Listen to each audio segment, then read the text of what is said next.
Good morning, gang. Happy Friday morning. All right, we made it to the end of a shortened week.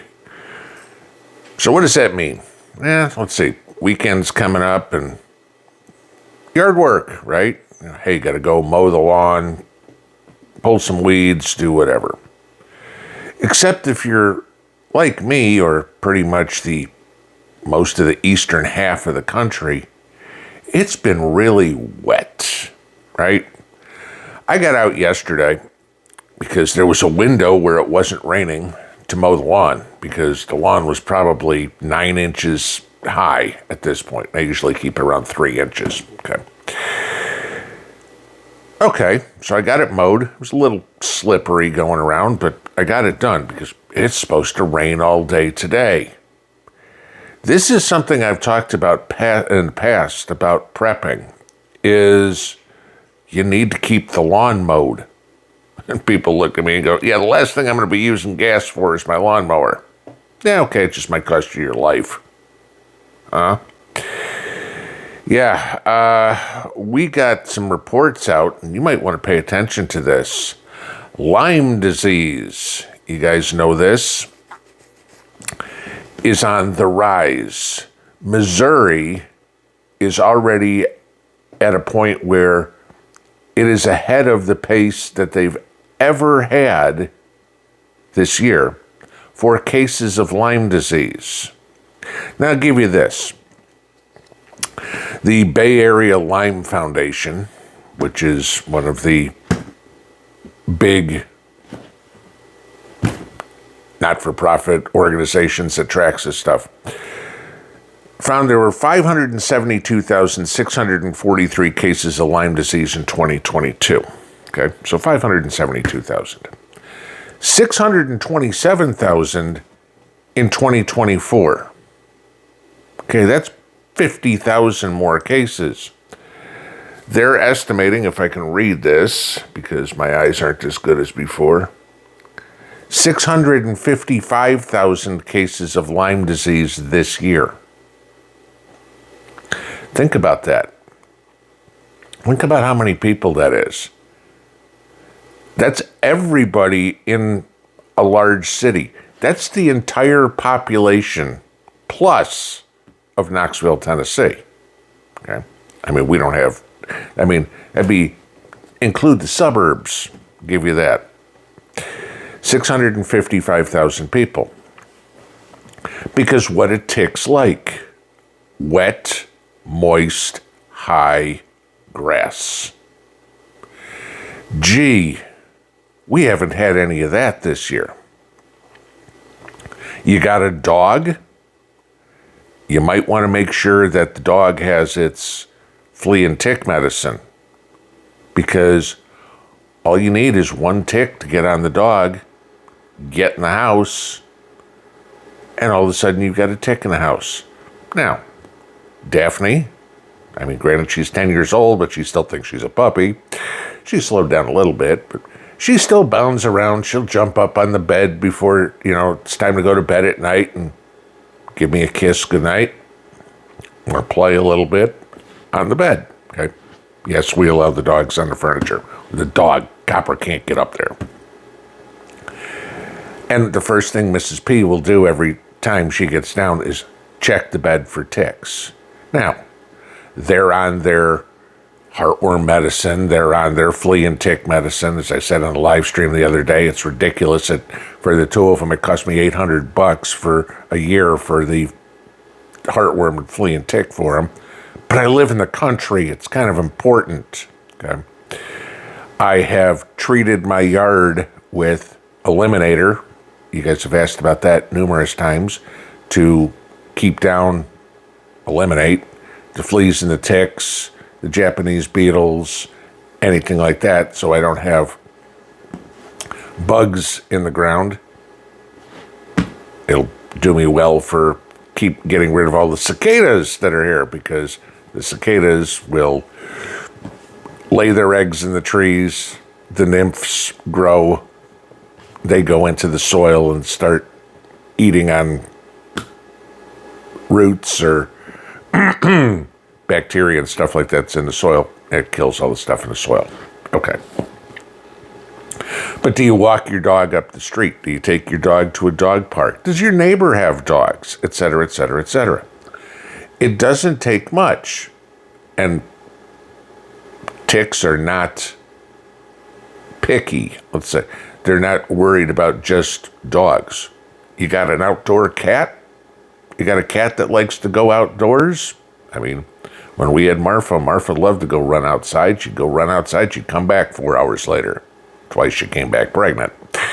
But yes, these are things that you need to take care of. So you got to protect yourself from it. Now, I'm not saying go out and buy flea and tick protection for you and take the pills or put the stuff on your neck or whatever. But little ideas. If you're going to be out in an area that's not been treated, in an area that's got high grass, whatever, use some common sense. Wear boots, okay? Yes, ticks will fall out of trees onto your shoulder and stuff like that. I've found a couple on me this year. Chances are that have fallen out of trees, or when I've been taking stuff out in the woods or whatever. I mean, working on that ram pump would do it. But use some common sense. Wear boots. Wear socks. Okay. Wear pants. I know when it hasn't yet, but when it gets hot, pants suck. But so does Lyme disease. You could do something real simple. You know, those dog flea collars? Put them around your ankles. Okay. Those flea collars, believe it or not, are actually a really good prep to have. I mean, don't go out and buy cases of them because they will eventually get bad. But having a couple of them, you know, I don't know, maybe a couple for me, a couple for Mrs. P for a couple of months, isn't a bad idea. And then rotate them and do whatever you can. They're not cheap, but they're not overly expensive. But coming up with ideas to prevent yourself. Lyme disease sucks. A couple of years ago, I got bit by a tick, and I wound up with Rocky Mountain spotted fever. Yeah, go figure. I live in Tennessee, and I had Rocky Mountain spotted fever. It was right here on my wrist. Tick bit me. And all of a sudden, I like just bullseye-looking rash I've got. And I went to the ER. And I looked it up first. I was like, oh, crap, this ain't good. So I went to the ER, talked to the doctor. He's like, yup, that's what that is. And he gave me a couple of shots and got rid of it. I was like, okay, you know, before it got worse.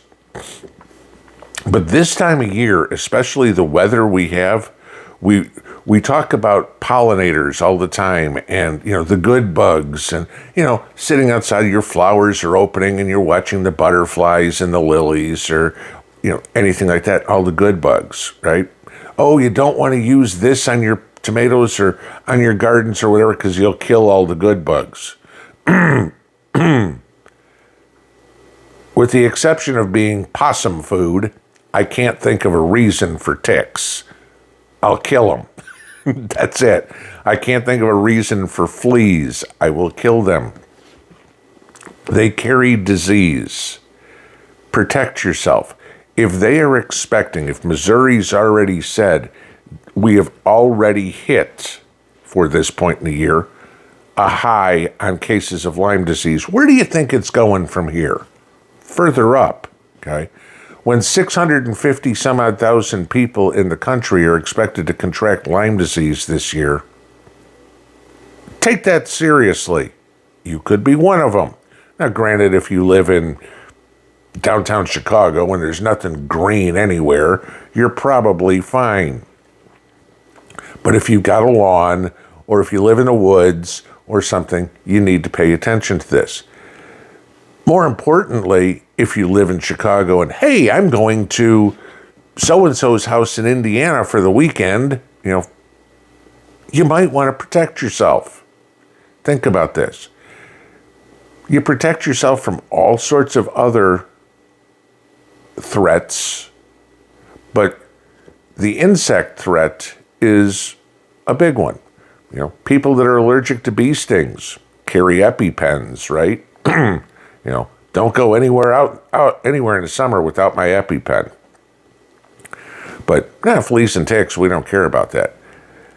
Yeah, okay, you can go into anaphylactic shock if you're allergic to bee stings.